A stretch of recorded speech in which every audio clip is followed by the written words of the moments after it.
Nouveau rendez-vous de l'information sur la télévision nationale. Mesdames et messieurs, bonjour et bienvenue au 13h.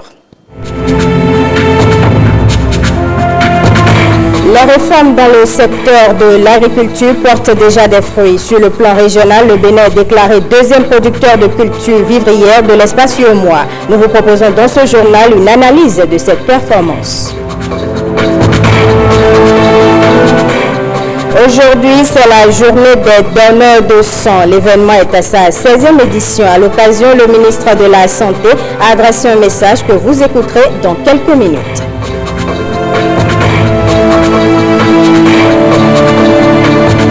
Et puis, d'une journée à une autre, la 8e édition de la journée de lutte contre la maltraitance des personnes âgées sera célébrée. Nous en parlerons dans cette édition.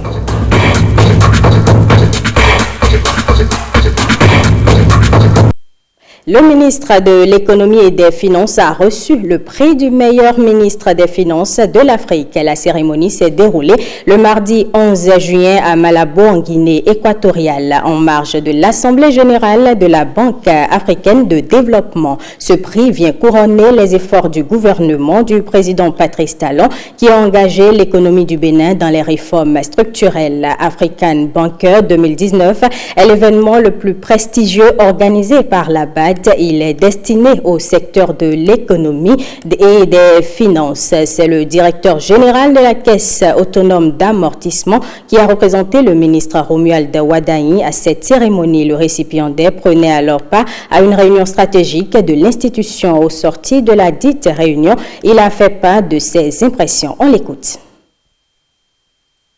À travers ce prix, l'ensemble des Béninois, à commencer par le premier citoyen d'entre nous, donc le chef de l'État, car en réalité, c'est sa vision, sa méthode de travail et les résultats obtenus ces 3 dernières années qui ont positionné le Bénin à ce niveau parmi ses pairs. Donc, c'est l'occasion pour moi de féliciter l'ensemble des membres du gouvernement parce que c'est, comme je le dis, c'est une consécration collective. C'est l'ensemble des membres du gouvernement, le secrétaire général du gouvernement, le BAI et l'ensemble des fonctionnaires et tous les acteurs politico-administratifs de notre pays qui ont contribué au succès de nos réformes et aux résultats obtenus. Vous savez, quand vous êtes membre d'une équipe dirigeante d'un pays pauvre, la tentation est forte de se concentrer sur la résolution des besoins urgents immédiats. Et la vision du chef de l'État, c'est de dire que tout en consacrant une partie significative de nos ressources à régler les problèmes immédiats, il faut donner une priorité importante, une priorité forte à ce que sera le Bénin dans 5 ans, 10 ans, 30 ans, parce que c'est de ça qu'il s'agit. Tous les efforts que nous faisons aujourd'hui et qui sont reconnus, c'est en gros, mais comment faire pour que le Béninois, dans 10 ans, se sente encore plus fier, qu'il ait une égalité d'accès à l'éducation, à la santé, une égalité de chance dans les opportunités, une égalité de chance face à l'emploi, qu'il soit dans les grandes villes ou dans la commune la plus reculée du Bénin. C'est pas évident parce que les pressions sociales et l'urgence des besoins sont tellement si forts qu'il faut beaucoup de courage politique pour pouvoir prendre les décisions que le chef de l'État prend et que nous sommes heureux et fiers de pouvoir exécuter sous ces directions. Donc, vraiment, c'est ça le principal sentiment, donc fier d'être béninois et fier d'avoir la chance de porter le flambeau de ministre des Finances dans ce contexte-là, où le chef de l'État est en train de procéder à une véritable transformation structurelle de notre pays. En fait, les assemblées annuelles de la BAD, comme celles des grandes institutions de cette nature à l'échelle mondiale, c'est une occasion pour chacun des grands acteurs de se retrouver, pour faire le point de l'année, mais aussi pour réfléchir sur les enjeux de demain.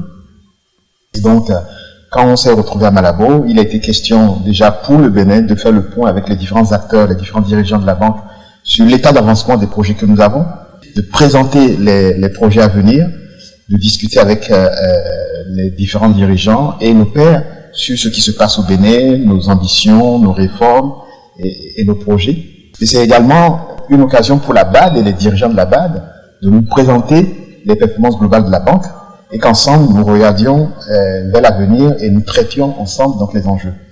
Et donc sur le point donc de la présentation des performances de la BAD, le principal sujet aujourd'hui est de dire, face aux enjeux de demain, comment nous réagissons sur la nécessité de recapitaliser la Banque africaine de développement. Nous avons eu des échanges fructueux là-dessus et je pense que très rapidement, des décisions importantes vont être prises dans le sens de renforcement des capitaux propres de la banque et donc d'accroître la capacité donc de la Banque africaine de développement à accompagner les transformations structurelles de nos économies. Au niveau plus global, il a été question également de comment nous faisons des zones économiques une vraie réalité. Et vous savez, juste avant de venir à Malabo, nous étions à Addis Abeba sur les questions relatives aux zones de libre-échange économique. Donc le Bénin, comme d'autres pays, ont porté des messages simples. Le premier, par exemple, est de dire que quand nous parlons donc de zones de libre-échange, il faudrait que nous gardions à l'esprit que toutes nos actions et toutes nos décisions doivent être orientées vers l'épanouissement des populations. Tout ça n'a de sens que si nos actions permettent de changer le cas de vie, la réalité de nos populations.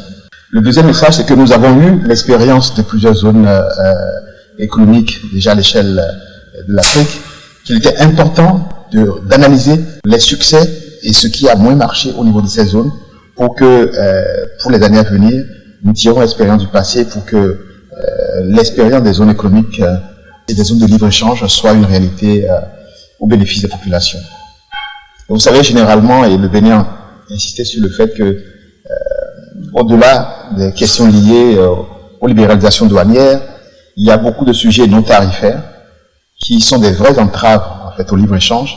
Et donc, c'est l'occasion également, en fait, d'échanger, de voir quels sont les sujets sur lesquels il faut travailler pour faire vraiment de la libéralisation économique une vraie réalité à l'échelle du continent africain. Nous profitons donc de ces réunions pour échanger en pair sur qu'est-ce qui va moins bien, et comment faire pour atteindre nos objectifs et résoudre nos enjeux collectifs.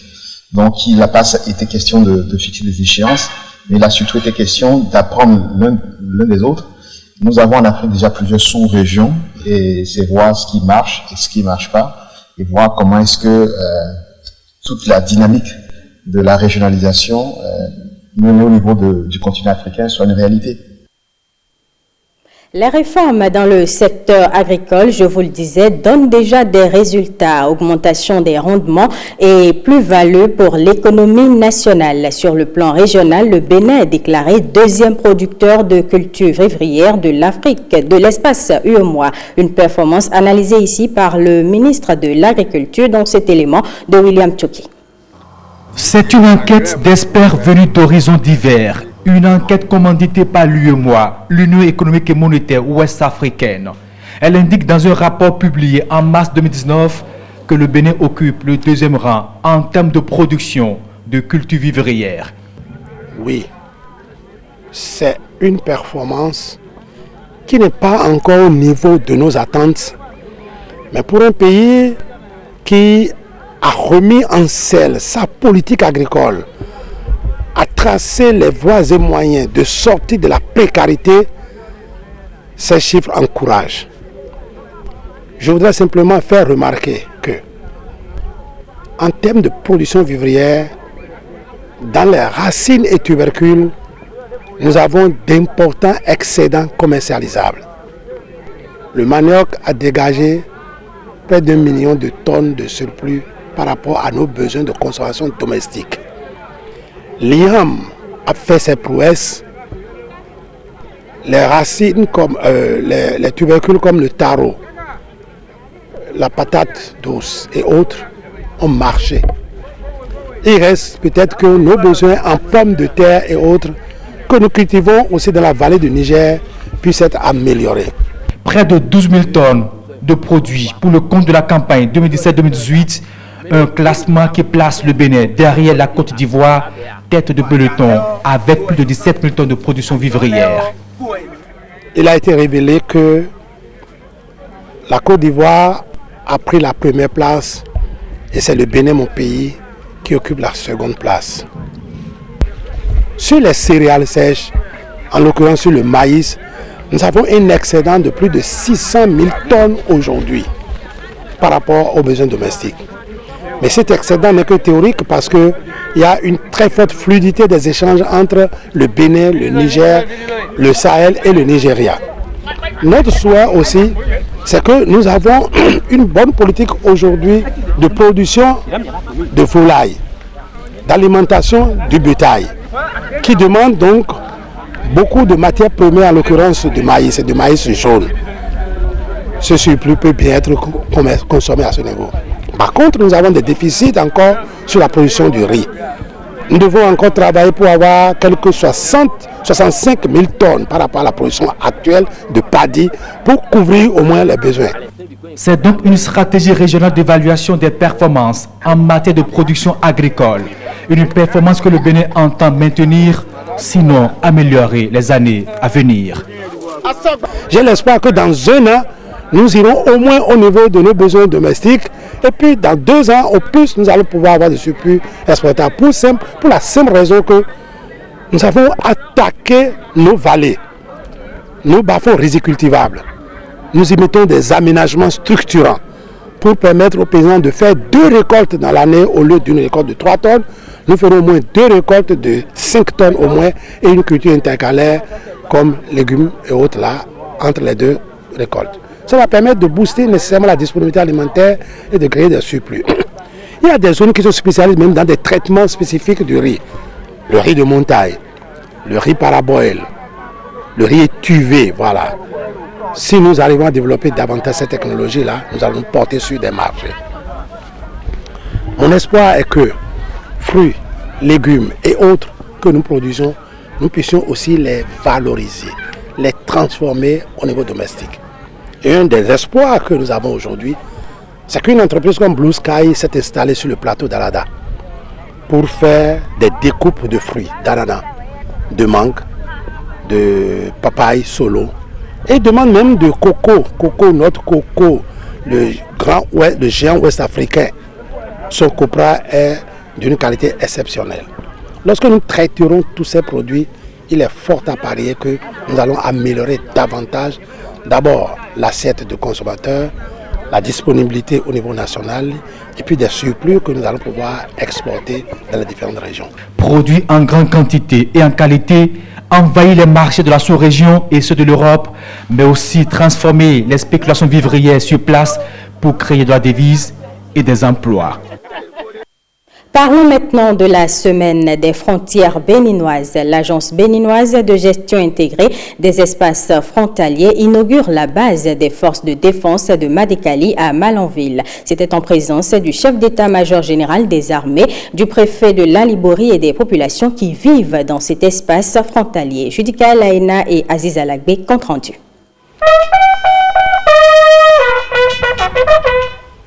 Implantée dans la région frontalière de Madékali, commune de Malanville, la base des forces de défense va jouer un rôle stratégique dans le processus de sécurisation des zones frontalières, l'une des priorités du gouvernement béninois. Nous répondons aux instructions de notre gouvernement qui nous ont demandé de faire des frontières des zones sécurisées, de faire des frontières des espaces de vie et de développement et de faire des frontières, des espaces qui fera bon vivre pour chacun et pour tous. D'un coût de plus de 235 millions de francs CFA déboursés par l'État béninois, cette base dispose de toutes les commodités nécessaires aux conditions de vie et de travail des différentes unités qu'elle va abriter. Elle s'étend sur une superficie de 2 hectares entièrement clôturée. La mise en œuvre de cette unité aujourd'hui permettra sans nul doute de rassurer nos populations. Un bâtiment a un sens.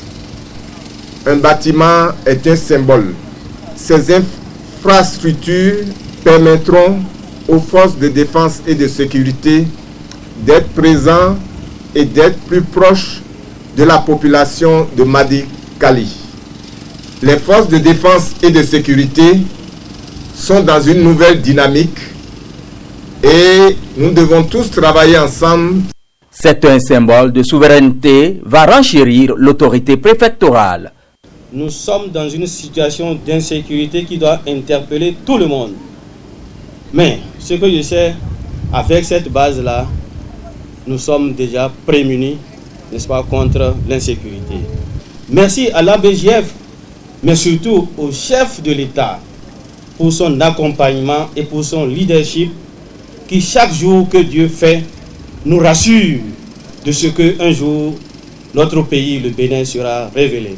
Nous avons assisté avec la BGF à un nouveau paradigme dans la gestion des frontières. Ceci fait école dans pratiquement tous les pays africains et principalement au Niger où nous sommes vraiment à l'école du docteur Baglo. Pour la mobilité des éléments des forces de défense, la base est également dotée d'une dizaine de motos. Je vous l'annonçais dans les titres, la communauté internationale célèbre ce vendredi la 16e journée mondiale des donneurs de sang. Thème choisi, le don de sang et l'accès universel aux transfusions de sang en tant qu'élément pour atteindre la couverture sanitaire universelle. En marge de la célébration de la journée, le ministre de la Santé a adressé un message. On l'écoute. Ce thème invite nos États à plus d'actions pour mettre en place des systèmes et des infrastructures permettant d'augmenter la collecte de sang auprès des donneurs bénévoles et réguliers, dispenser des soins de qualité aux donneurs, promouvoir l'usage clinique approprié du sang et mettre en place des systèmes de contrôle et de surveillance pour l'ensemble de la chaîne de transfusion sanguine.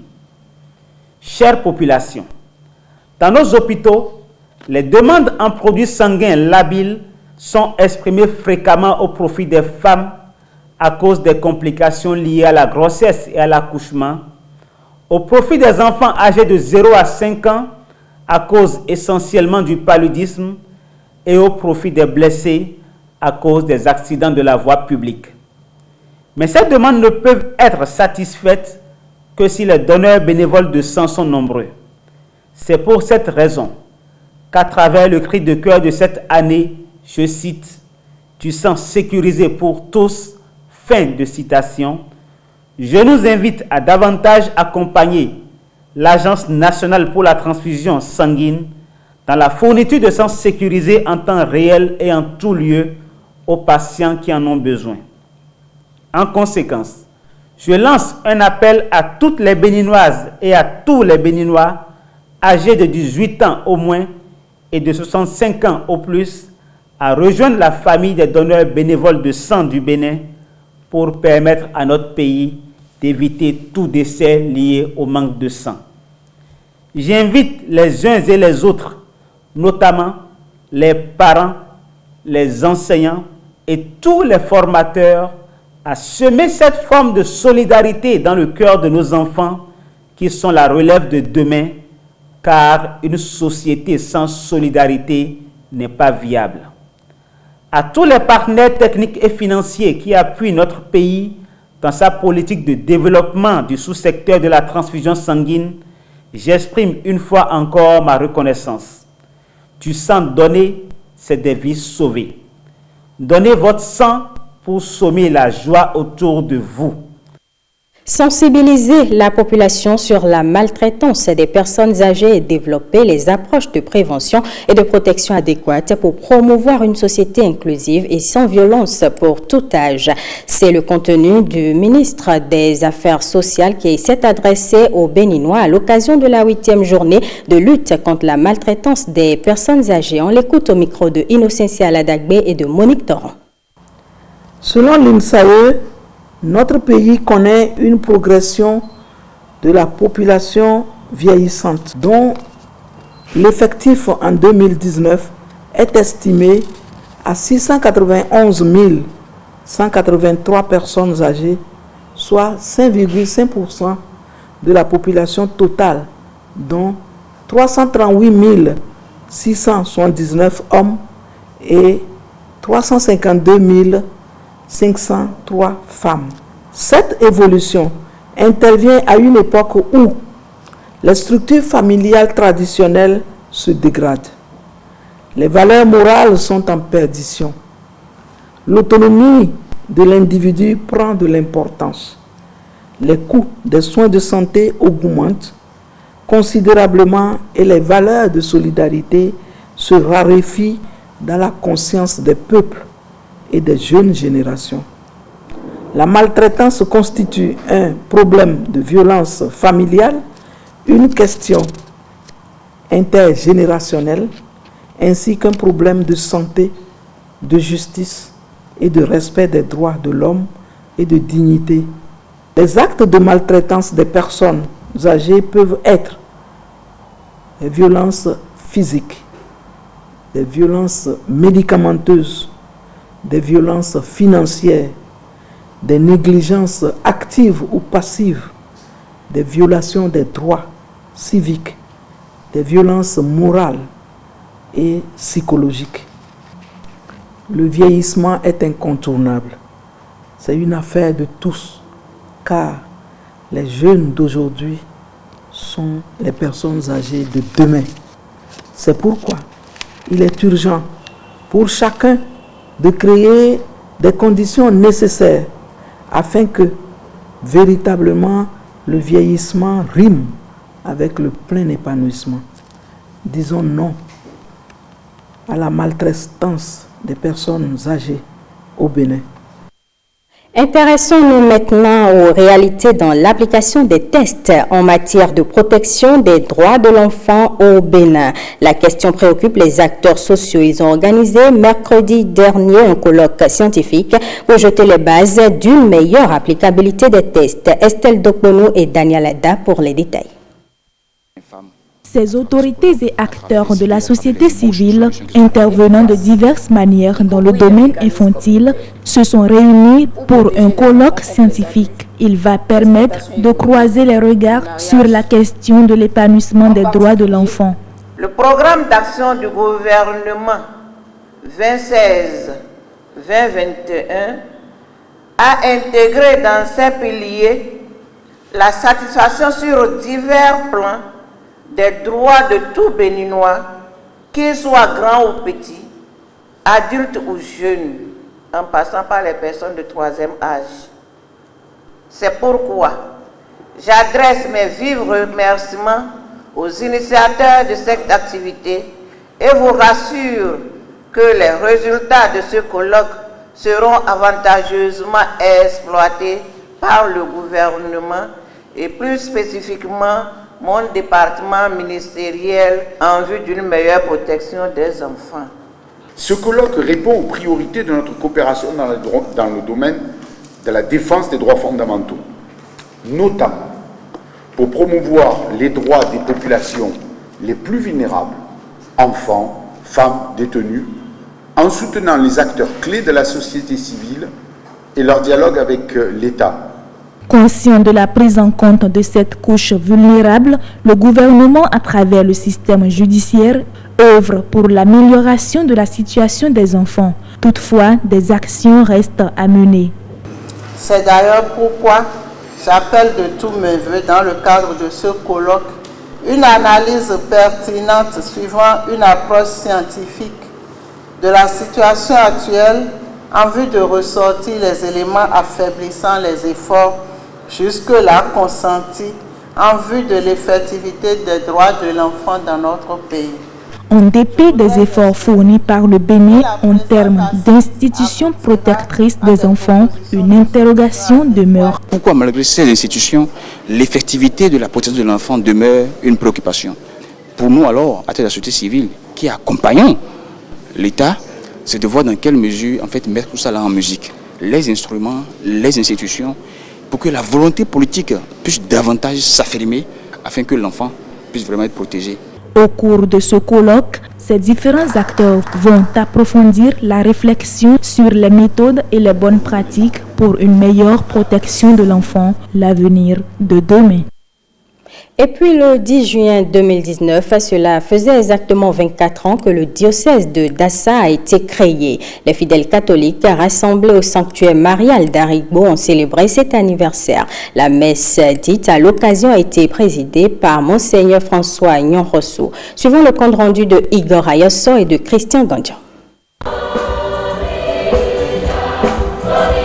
Le peuple de Dieu chante la gloire du Seigneur. C'est un grand jour pour le diocèse de Dassa. 24 ans déjà qu'il a été érigé. Les fidèles s'en souviennent et rendent grâce. C'est une longue procession qui a donné le top de la célébration. Le chef de la circonscription ecclésiastique précise ensuite le sens de la fête. La fête d'aujourd'hui est votre fête. La fête d'aujourd'hui est notre fête. Elle est l'expression de notre vie ensemble, de notre engagement à une cause commune, le développement intégral de notre diocèse aux limites départementales. C'est la joie. Une joie commune qui rassemble devant le Seigneur ses filles et fils du diocèse de Dassa. Cette Eucharistie d'Action de grâce ouvre officiellement la marche qui conduira à la célébration cumulée en 2020 des jubilés de création et d'évangélisation du diocèse de Dassa. Nous nous préparons activement cette année pour fêter le 25e anniversaire de l'érection de ce diocèse l'année prochaine. Cette cérémonie aujourd'hui entame le départ pour la collecte des fonds, pour les dispositions à prendre pour la création d'un centre diocésain. Et j'invite tous les fidèles à participer massivement, à contribuer à la création de ce centre pour le rayonnement du diocèse de Dassa. Un autre événement aussi, c'est l'ordination presbytérale de l'abbé Rémi Ateho. Voilà, il est ordonné et nous sommes très heureux. Il est de la paroisse d'Aklampa et il rejoint le corps sacerdotal, le corps des prêtres. Et il va travailler pour le service du peuple de Dieu. Le nouveau prêtre est né le 15 janvier 1985 à Glazoué. Il a fait ses premiers pas au séminaire en 2009 à Parakou. Ce fils a parcouru tous les chemins nécessaires pour aboutir à ce qui s'est passé aujourd'hui. Vous savez, ordonner prêtre, ce n'est pas facile parce que l'exercice de cette fonction n'est pas donné à n'importe qui. Érigé le 10 juin 1995 par le pape Jean-Paul II, le diocèse de Dassa-Zoumé, qui réunit toutes les 6 communes du département des Collines, a eu Monseigneur Antoine Gagné comme premier évêque. Le second est l'actuel François Nyokhosou, mais il y a eu aussi des administrateurs apostoliques. Ce sera tout pour ce journal et merci pour votre aimable attention.